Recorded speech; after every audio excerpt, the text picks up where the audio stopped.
Welcome to Personal Finance Reimagined. Every month, we bring you a new way to think about personal finance and decision making tailored to life's most important moments. Through our unique belief and behavior based approach, we help you unlock the power of consistent, confident decision making for a lifetime of wealth and well being. I'm Jeff Hewlett, founder of Personal Finance Reimagined and your guide for today's discussion.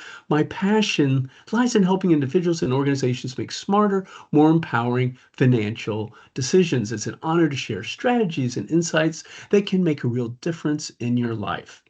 May is dedicated to innovation. We will uncover many of the strategies, habits, and behaviors of the successful innovator and entrepreneur. Today, I have the absolute honor of meeting and interviewing Brian Clark. So Brian leads the Missional Incubator for the National Capital Presbytery. Brian has a long history of leading with vision as the founding pastor of Riverside Presbyterian Church and a key figure behind Ridgetop Coffee and Tea, a community-driven business that blends entrepreneurship with mission. He brings a wealth of experience in helping faith leaders reimagine how we engage our communities. Brian, thank you so much for being here today. Jeff, it's great to be here. It's been exciting just to be working with you and some things, and I just appreciate being able to share this time. Oh, well, thank you so much, Brian. And, before we jump in, I just give everybody just a little bit of background. So I met Brian, a little over 9 months ago through a mutual friend. And I have to tell you, Brian, instantly, as soon as I realized what you were doing and kind of just got the initial understanding of it, my curiosityometer just sort of went off the charts. And it for me, and we're going to get into this in more detail, but I'm just going to sort of share my quick experience before you share and jump in. But as a person of faith in my journey, I have come to appreciate that the world is changing. And sometimes I felt like the church wasn't changing, perhaps either as quickly or in a way that was able to kind of keep up with the times, right? And so my relationship with the church has changed a little bit. And so when I first heard what you were doing, it just instantly just sort of the light bulb just was like, oh my gosh, what you're doing here in the National Capital area with the Presbyterian Church, this really could be, just massively impactful, not just here, but it could make a difference in terms of how we think about church and faith and community, far outside of the local area. So anyway, I just wanted to sort of kick off with that, Brian, and just let you know that it's been an absolute pleasure to be part of the journey. That I know in some ways you probably feel like, hey, I'm as much holding on to the train as much as anybody else, but you're really doing some wonderful work. So just to start, I just want to talk a little bit about leading the Missional Incubator. And so, Brian, could you tell us a little bit about the Missional Incubator and what inspired you to take on the leadership role? In other words, what problems or challenges did you see that really motivated you, that kind of put something inside of you that really inspired you to hope to solve in creating this program? Hmm. Yeah, I think there's kind of like two categories. Like there's some stuff that, like for instance, the church does that it always will need to do. It's been doing it for thousands of years, like worship and caring for the poor. But then there's also other things that so how does that get expressed as society changes? It used to be that, many of the churches, and particularly the Presbyterian Church and some of the other mainline churches and the Roman Catholic Church, they would go into a community and start a school, a hospital, and a church. And really, when you think about it, those are things that of great need. And what has changed is, first off, no church can afford to start a hospital. They become mega businesses and just they're there, at least in the United States, just all around the place. And schools, I mean, you can start private schools, it's not that, but you're not bringing in basic reading skills. Like basic reading and great education is everywhere, pretty much in the United States. And so when you're looking at that, I guess this might be kind of crazy to say, it's like, so what good is church? And that changes over time. And I think in that creative, redemptive world that we live in, what's needed continues to change. And the question is the church providing for good for the community, or just kind of doing the same old thing, or something that nobody wants? And so a lot of what we're trying to do in the Missional Incubator is to get church leaders to stop and ask, if we disappeared, would anyone other than the members of this church notice? That's a great question. It probably makes everybody just sort of stop and go, oh, Yeah. okay. Right. Yeah. Yeah. I mean, and it is that, like, it's, sometimes it's like, oh, what's happening over in that building over there, rather than, I think the model of church I see is it's forming community and helping community be formed. And I think I look at this, like, I understand that, for instance, we're corrected. I think we are connected, we created to be connected to God and others. And maybe, like, I can't make you believe, but I sure can care for you and be working on our connection as a humanity and as humans. And so, when you look at what the Missional Incubator is, the problem it's trying to solve is what's needed in this community by the people there. What's missing that we can provide? And it really is going to fall back into, like, usually some type of community building, relational building, or just care for people who are being overlooked. Okay. Well, that is, it's funny. I'm careful about how I use, words in terms of like the what and the how. And because sometimes the way I think about it is the what is what the church has done. And I'm talking about what kind of writ large, meaning building community, kind of like what you just talked about, caring for people, uh, helping people with faith formation, perhaps. But then I kind of shift gears to the how, and in my way of thinking, that's what has dramatically changed in the United States. And I'm just curious because one of the things that, and we've talked a little bit about this before, but when you look at just some of the data, you look at overall church just attendance, right? And it's not just, it's not a single religion, but we're talking about just overall church attendance, whether it be Christian or otherwise, in the United States has just gone down. It's been a reasonably long-term secular trend over the last couple of decades, but honestly, during the pandemic almost felt like a little bit of an accelerator. Can you talk a little bit about that, just in terms of, you know, but I kind of look at almost these things like incentives. Like, if it wasn't for that, do you see that as being one of the great motivators for why this is so necessary, or do you really think of it as being something different? Hmm. Yeah, I mean, I think there's always people who are going to do things for survival, and I'm not sure. That to me is thin ice, Right. because, like, if my motivation's survival, um, that's not good, deep adaptive change. Um, but if my motivation really is that I do care about this community, then there's a different thing that we're building, which is more of a permanence. And so when you look at that, uh, it's like, for instance, when you talk about the Missional Incubator, we would be asking, what is it that you can do that's going to really help the community, that the community actually wants, and in such a way that it will create profound change. Um, and change the system, because I really do think that the church right now, a lot of people think it's irrelevant, and there's kind of two groups. There's and then it's not wrong answer here. Some churches, what they're doing is really working, and they should keep doing that. But then there's also, I think, a whole population that just looks at church, and it's not with hatred or anything like that. It's just there's nothing there relevant. It's like relevance, right? Yeah. Exactly. It's like, Yeah, it's an indifference. It's like, meh. But I mean, but at the same time, though, the very things that people are looking for, which is real connection, real relationship, real friendships, like people who are going to have your back or walk with you.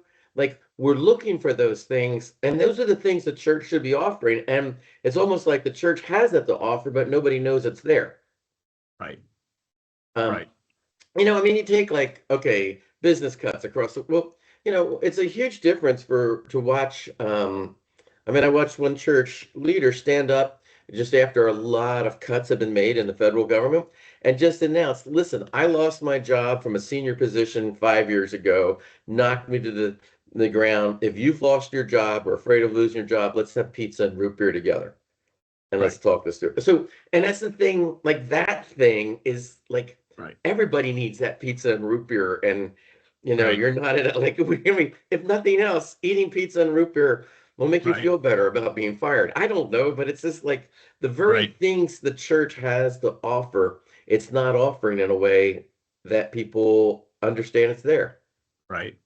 And that the light bulb just went off when you just said that. Just thinking about today, May 2025, and of course the Trump administration and the Department of Government Efficiency is in full force, and there are a ton of contractors, subcontracting businesses in the capital region, right? I mean, they're all over the country, but they're heavily concentrated here. So what you just said about the fear and the concern, it's an interesting sort of it's right here right now in our backyard, and perhaps different than other parts of the country.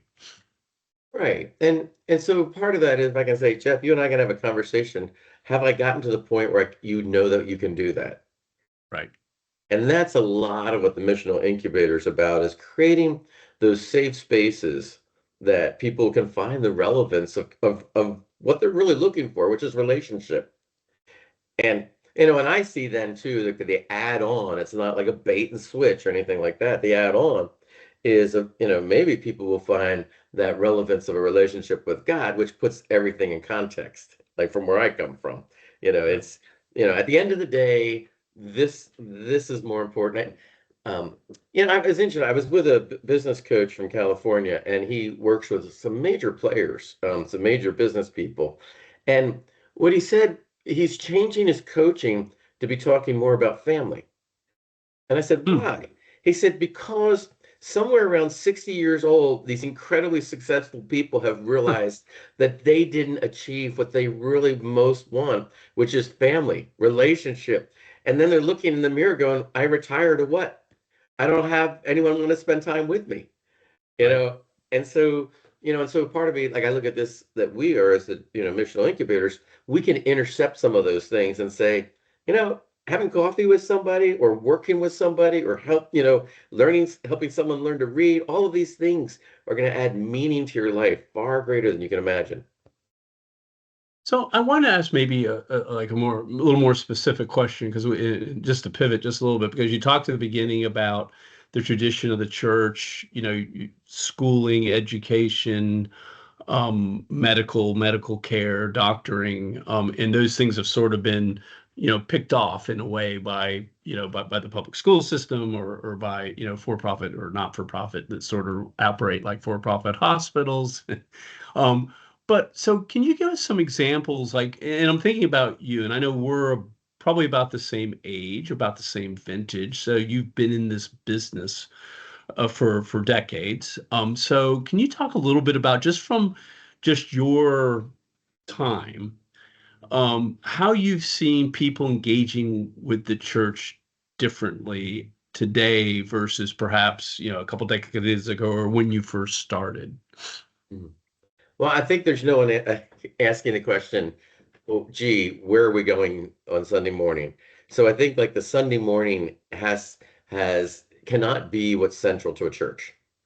Right. Like I look at that, like to really be church today, Sunday morning can only be the tip of the iceberg. It's got to be what's happening through the week, what's going on through the everyday situation. And because I think, I mean, it's not going to change. We're not that interesting on Sunday morning. I mean, there's 1,000 things I could find in the DC area that are a lot more interesting than church.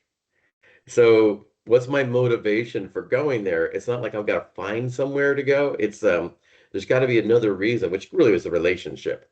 Right. I mean, let's face it, like my kids hanging with me, like I'm not the most interesting thing they could do, but the relationship makes them want to do it. Right.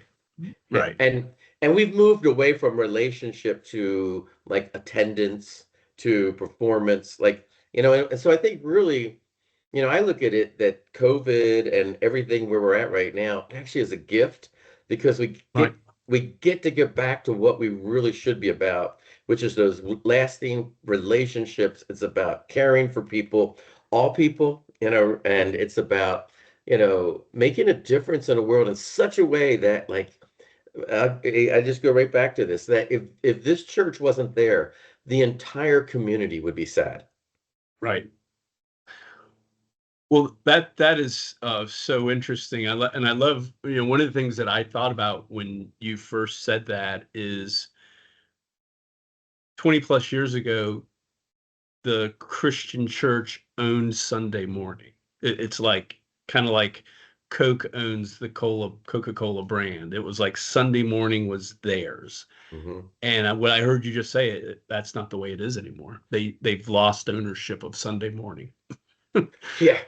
Which is what's like that's I've never heard it put that way, but it's almost shocking. But it's like, yeah, you're right. I mean, when you kind of think about it that way. So yeah, that is certainly a big deal.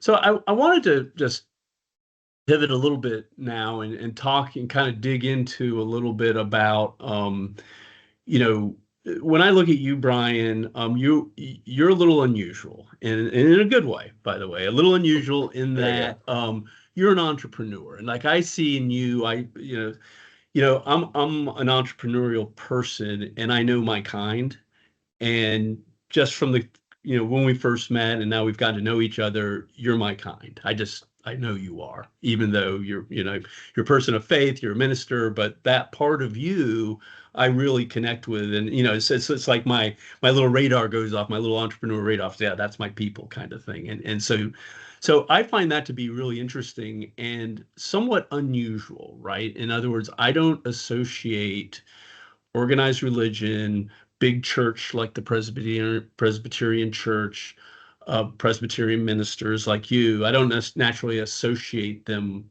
with entrepreneurship. So so that's just been an interesting thing just to sort of watch you as you operate, because you do come across as that very dynamic entrepreneurial person that I don't necessarily always connect with the ministry. But the question is really, you help to create Ridgetop Coffee and Tea as a place for community, right? Not just worship. And that was a pivot, I'm guessing.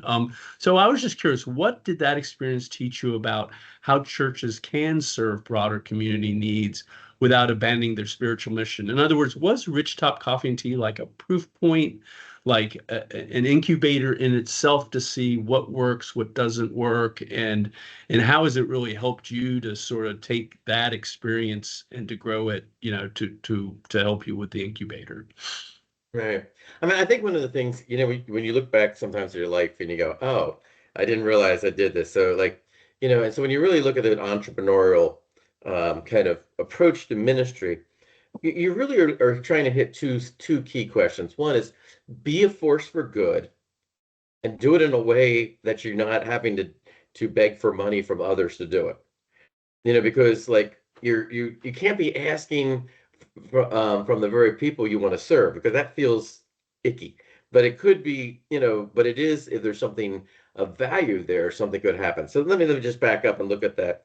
So um, basically, somewhere around 1985, which is a long time ago, 40 years ago, I was a pastor of a church in which the two major employers, the coal company and the glass plant, both closed down in Oh, the wow. same year. Okay. So now we have 700 men who know how to drive dozer in a town of 2,000. We don't need that many dozers. So how do you reach out and start to help? And especially people who are, proud and self-sufficient. And so one of the things we said is, okay, let's do this. Let's open up a used clothing store. And we didn't have the money to do that as a church then. But what we'll do is we'll hire someone, and basically their salary will be what they get for selling the clothing. So Right. that opens up the used clothing store. But what the person's real job wasn't selling the clothing, it was being in relationship with the people coming in. And by being in relationship with the people who could come in, now they could say, "Hey, you need some food." And so we became then the center of the Salvation Army partnered with us, and then some other Right. organizations partnered with us. And so while people are paying, which gives dignity, for the used Right. clothing, but without knowing it, they're also paying for the person who's helping to resource them to make it through this time, to kind of bridge it until they find a job. And Right. so when you look at that, that's a lot of like what the missional incubator is creating things that provide dignity and people actually want, that actually are in the way self-sufficient. Um, so like Ridgetop Coffee and Tea. I mean, I always look at it this way. I mean, some people walk in and say, "Oh, you're owned by a church. Wouldn't Jesus just turn over the tables?" Well, you know, and there's probably some days he would be like, there's probably some days he is, you guys, you have lost your brains doing this, and your way. But ultimately, though, what I really ask when we do the Rich Top Coffee and Tea, well, my dream is that it's a place where Jesus would come and sit and have a cup of coffee with total strangers. Right. And so our goal then is to create a place that's safe, that anyone can hang out, and so when that happens, that means that some of the things that maybe are typically churchy, we back down from, because we want everyone to be safe there. We want to Right. make sure that our Muslim friends and our Hindu friends are welcome there. And then I look at that and I go, where else in our community do people just hang out next to each other? Right. Of all different faiths, all different economic backgrounds, and Right. and we have a number of people who are unhoused that come in. Nobody has to know that they just got coffee for free. Right. I mean, and so there's dignity in that. They go up, they order, and it just doesn't get rung up. Nobody knows it didn't get rung up. Right. Like, Right. I we love could that. just do that kind of thing. And then, Jeff, you can afford an expensive cup of coffee, so we charge you for it, which then allows us to have employees, which allows us to be open. And then we can actually do things with hiring employees who we can help them get through college, who didn't have a way to do that. We can Right. actually even invite people who attend the coffee shop to say, "Hey, Johnny, you are doing such a great job here. What's your dreams?" "Oh, I happen to own a company that does that. Why don't you intern with us?" So we're probably one of the few employers that gives people away all the time. Right. Right. Your job is to like, have your employee leave, which is probably a weird thing, but Yeah, or for that, some, our job is to take that employee and really develop them so that they're running right. this, and maybe get ready to run one on their own. Um, Right. and then when you look at it, so the church always lives on donations. So rather than live on donations, what if it actually offered something that people wanted, that Right. provided, through the Yeah. sales or whatever that is, Right. it actually allowed you to do the very thing that you want to do. And in a way, like we used to offer, like when we about 15 years ago, free coffee to anyone in our office complex. Nobody came. Like, Right. like we would even like, why? Because no one's gonna walk in like, I mean, the sense was, if you're offering it free, it's not free. You're probably gonna try and be an Proselytize. awkward Yeah. conversation. It's gonna be Right. awful. I'm not coming. Right. Yeah. But if I Church charge you, coffee. yeah. But if I charge you $5 for coffee, you're feeling like, okay, this is Yeah. safe. You're not gonna bother me because I paid for my right to be here, Right. which is, but then when you're there, you actually go a lot, you're going to actually have a conversation with somebody, Right. and you're not going to be so alone. Like there's a group of men that, their wives have died, they're all widowers. Like they, that becomes their home base. Right. And I could go through lists and lists and lists of where, in the matrix, it's not the bottom line. Like the bottom line matters because like if we're not making money doing this, that means no one's buying it and we're doing the wrong thing. Right. But Right. our real matrix are the story after story after story of conversation, relationship, Right. and those profound moments, which is actually that's what the church is about. Right. Well, I love what you just said about the money being a scorecard. And these are my words, but kind of the way I'm going to rephrase it a little bit. But money is the scorecard of, whether the demand, whether the consumer, whether you're delivering to them something that they're willing to pay for, right? And so, because I feel like sometimes, and I coach my entrepreneurs, clients about this a lot, which is that sometimes I feel like people don't have a great relationship with money and really what money is. And sometimes I feel like for some, it's a really negative thing, or I don't know, it's just a thing. And for me, what you just said is so powerful because at the end of the day, money, it just tells you it's like the vote of the people that are coming in. And if they're willing to pay for it, that just means there's value there. They have value of being there. They like as a place to gather. But they like the interior of the store. They like the fact that there's a mom's program and you can bring in your children and play in the little play area. All those things. But people want to pay for that, and that's what I find interesting too. Like you were saying, if you give it away, well, people actually want to pay for value. It makes them feel good to pay.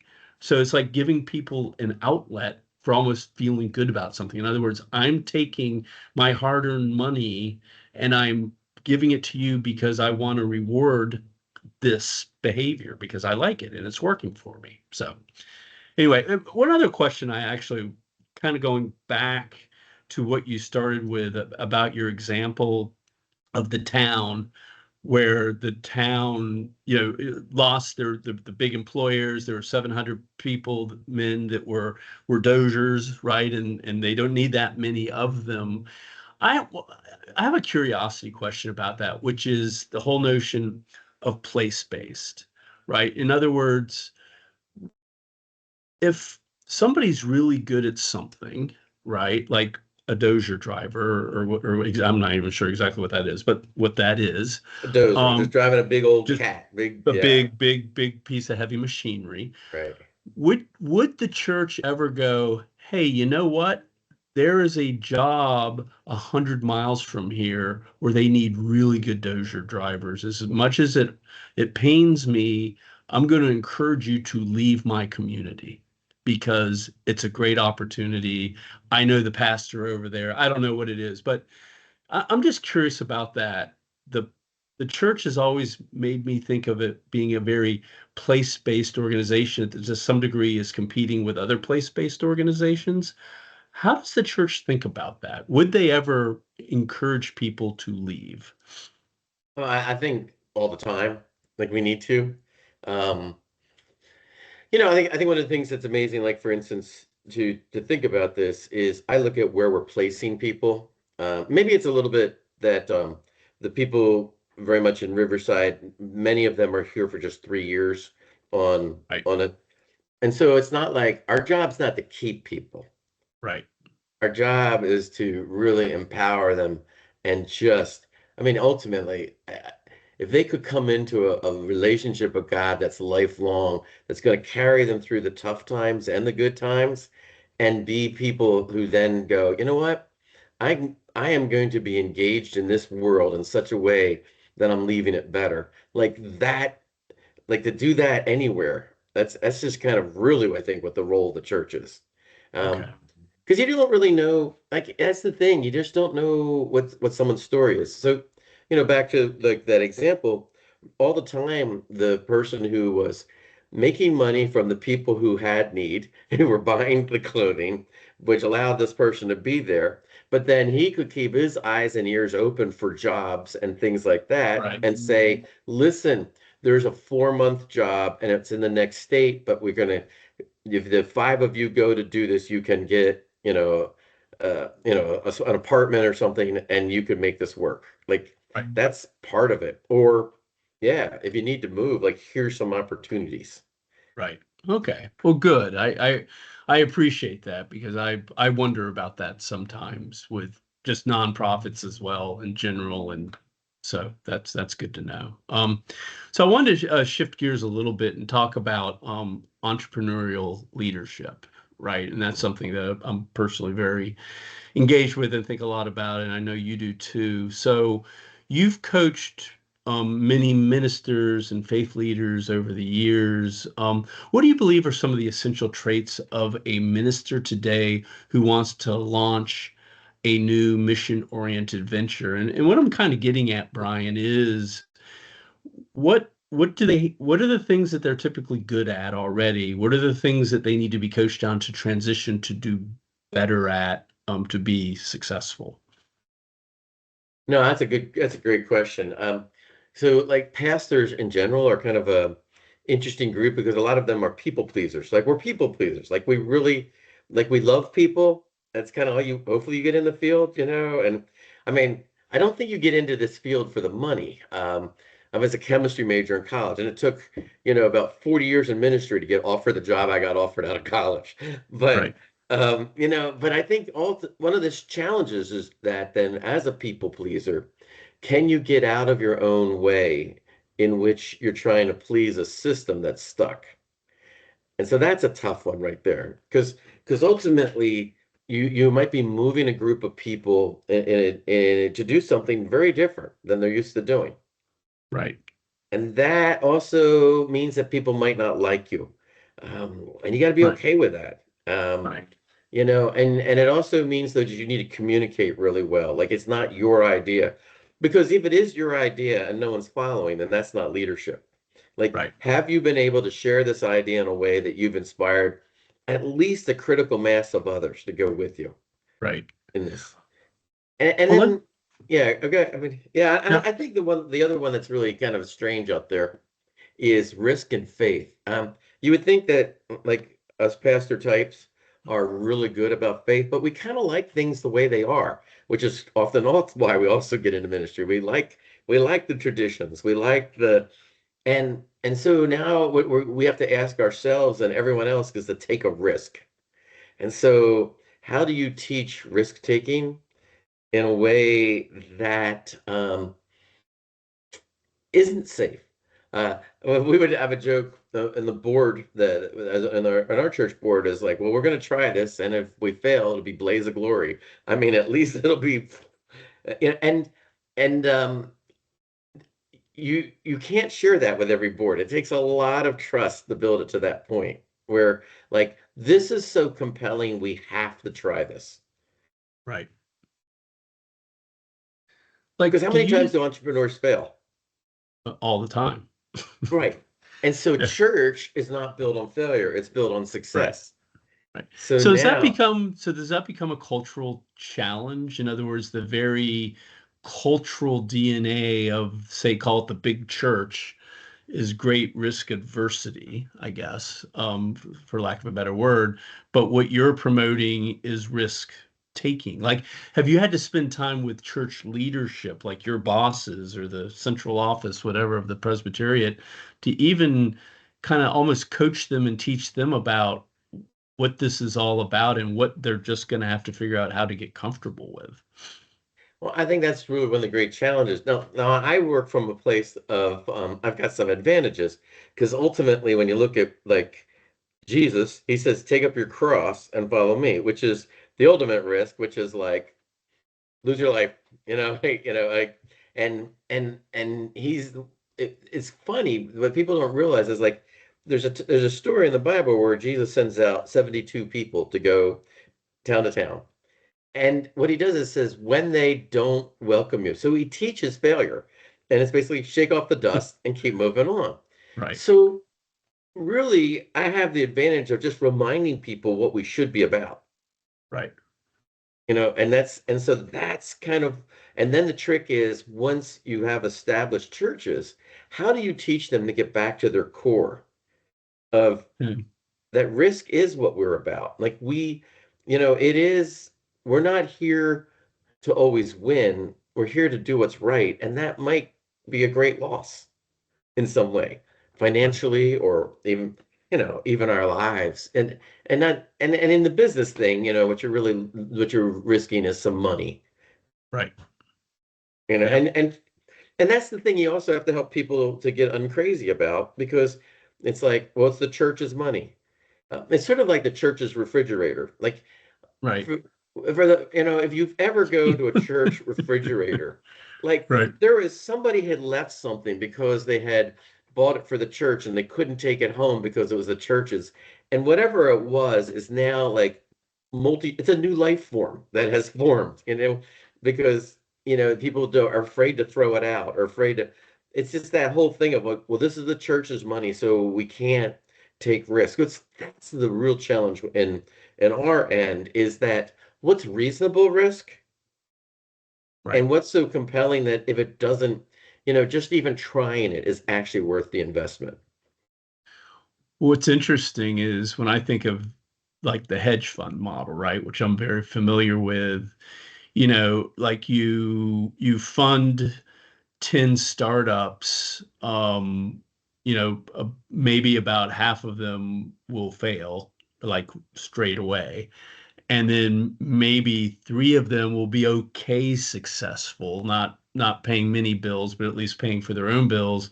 And then the one or two left are the ones that fund everything, right? And sort of make up for everything else. And that's the model. And part of the model is also figuring out who's who.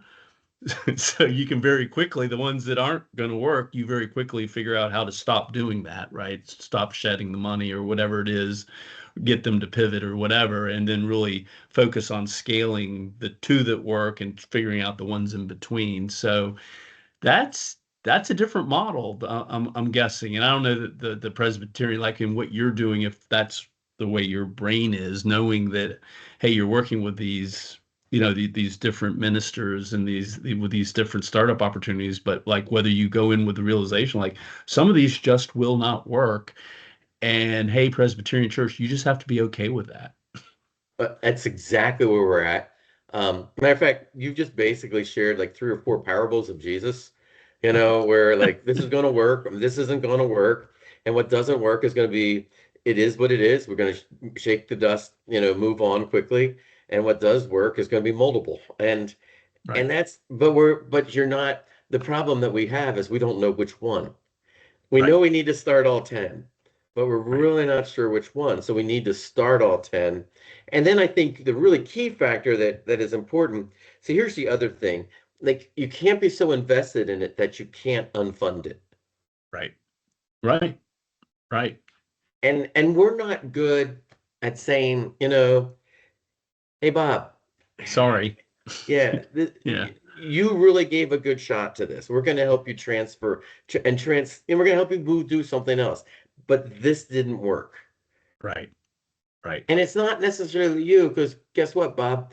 The next time you do something like this, it might work. You just might be either too early or so, Right. like, yeah, it just, and so if you can create that safe atmosphere where you can not take success too seriously and not take failure too seriously, I think that can kind of create the climate for like these experiments.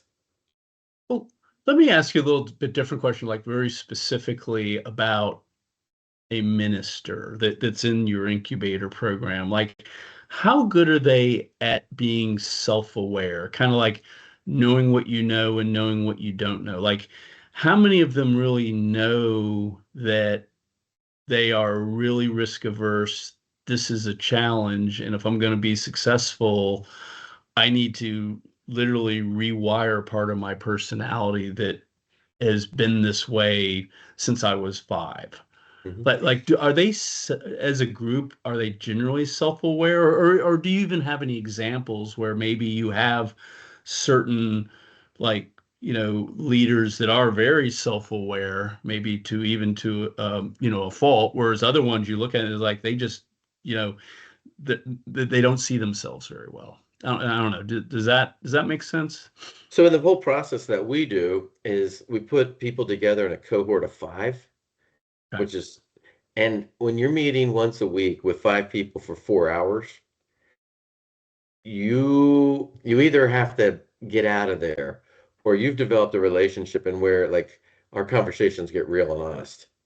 Okay. And so that is what we believe is going to be the most helpful thing for this to be successful, because other people can speak into it and say, hey, Brian, you do know that you kind of tend to do this way, and you're going to have to look at it that way. And so and that's that whole model of where we need others to truly Right. do this. And I think that increases the chance of success of the whatever it is, in that the deep relationships that are around the person trying to do it, who hopefully are speaking truth into that Right. situation. Because every one of us has, I look at it, I love strength finders, and then some of the things that Tag Consulting has done with it. But I love the whole idea that, whatever your strength is, it has both a balcony, the really good thing, and a basement. And it's the same strength, just depending on how it's used. And so, do you know me well enough that you can remind me of the balcony and not let me go to the basement and those things? That's great. Oh, um, so let me, that just totally distracted me.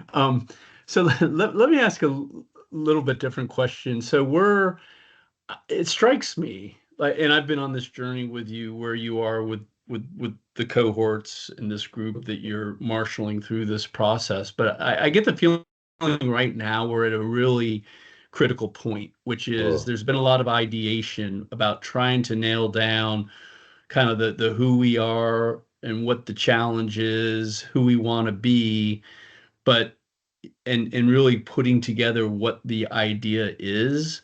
But to me, the next step is where it all starts getting real, right? Like where the mhm. shovels go into the ground or money gets spent. So far, no real money has been spent other than the time and travel it takes to be together. So what do you see as the big like transition point that's going to get people from analyzing their navel to putting shovels in the ground, metaphorically? Yeah, I mean, that's exactly where we're at. Like right now, we spent 9 months to come up with a concept. Each of these, when I started this, my goal was that 3 churches would participate. 11 are in it. My goal of the 11 is that 4 of them would have a concept. All 11 are going to have a concept.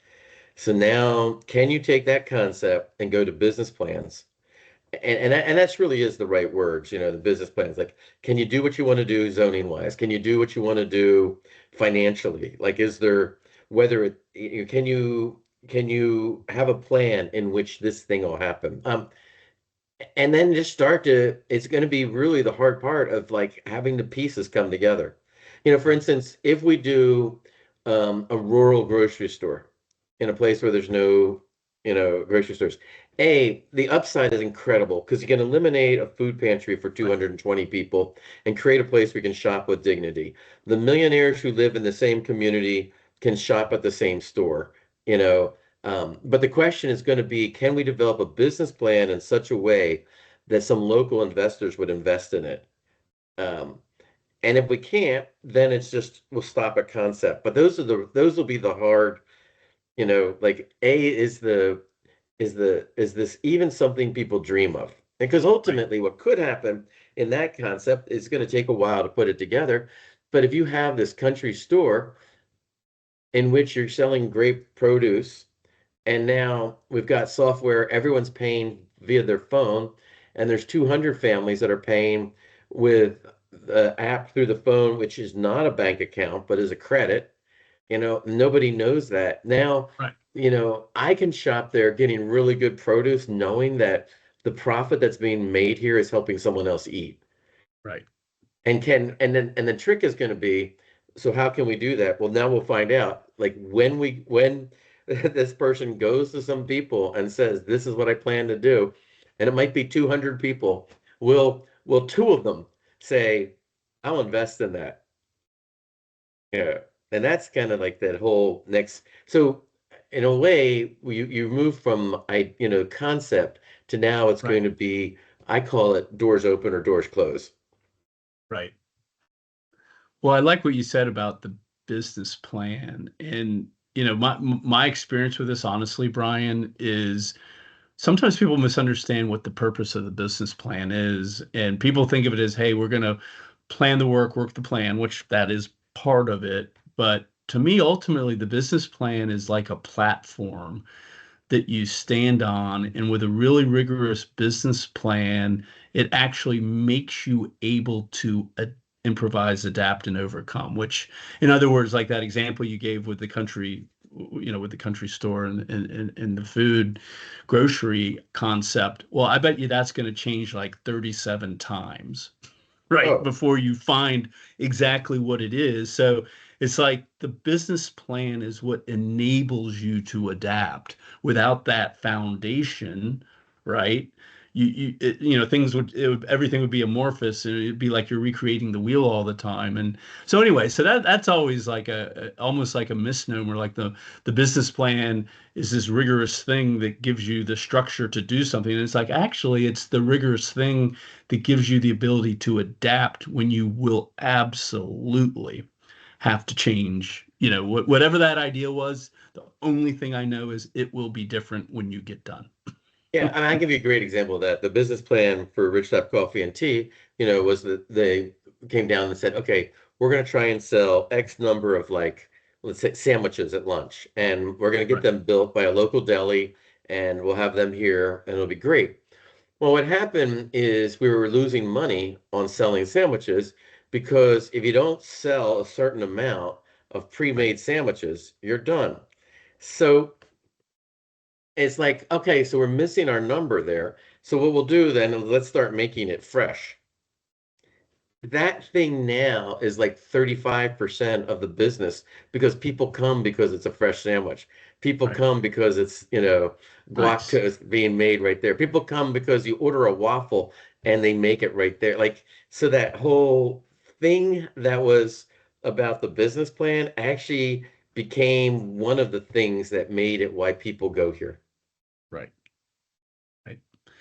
So, Brian, and this is just, I'm going to go ahead and wrap up. I think this has been a fabulous conversation. Honestly, I could kind of keep going, but YouTube will get mad at me or something. But you know, to me, this journey and vision, it's all very incredibly inspiring, and you've helped us rethink how faith, community, and innovation can intersect in powerful ways. But before we close, I'm just curious, like, are there a couple of wrapping up thoughts that you would want to share to people, whether they're ministers or others that are newer in the process than you are, some words of wisdom that would be just really good to keep in mind?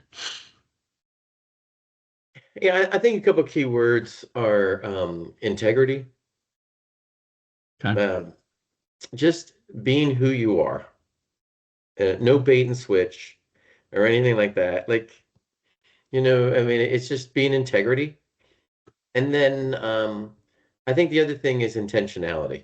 So maybe that also kind of strikes me, like, really know why you're doing this. Right. And I think those things are important. At least, okay, so as a person who's working with churches, if they don't have integrity and, and also intentionality, then don't do this. Please don't do this. I mean, Right. because there's been enough of that's happened. So I mean, Right. I think, so those are things that I think really, and of course, then there's change. Change will happen, and we already talked about that. But whatever plan you have, whatever you think is going to happen, isn't going to happen. Right, right. And I love the way, of course, bringing in the church and bringing in our relationship with God. And you say it all the time. It is God's plan, and it's our job to try to figure it out. But He doesn't always tell us, you know. So Right, it's up to you to figure it all out. So anyway, right. well, good. Well, thank you, Brian, very much. And this has been a wonderful conversation, and I just want to remind everyone that every month we bring you a new way to think about personal finance and decision making tailored to life's most important moments. Through our unique belief and behavior based approach, we help you unlock the power of consistent, confident decision making for a lifetime of wealth and well being. Love being here with Brian Clark, is a wonderful example of an innovator in in an area that is not usually associated with big innovation, and you're really doing a wonderful job. So thank you so much, Brian, for joining. Great to be with you. Thanks.